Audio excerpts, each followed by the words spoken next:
காங்கிரஸ் கட்சியின் நாடாளுமன்ற குழு கூட்டத்தில் உரையாற்றிய சோனியா காந்தி மக்கள் தொகை கணக்கெடுப்பை நடத்தும் எண்ணம் பாஜக அரசுக்கு இல்லை என குற்றம் சாட்டியுள்ளார்.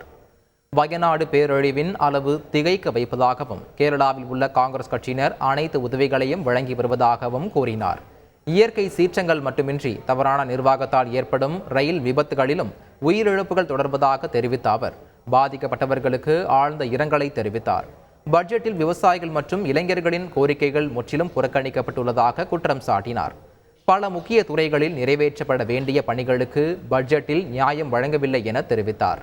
2021 நடைபெற இருந்த மக்கள் தொகை கணக்கெடுப்பை நடத்தும் எண்ணம் அரசுக்கு இல்லை என்பது தெளிவாகிறது என குறிப்பிட்டார். மக்களவைத் தேர்தலில் தங்களுக்கு கிடைத்த உத்வேகத்தையும் நல்லெண்ணத்தையும் தக்க வைத்துக் கொள்ள வேண்டும் என அறிவுறுத்தினார்.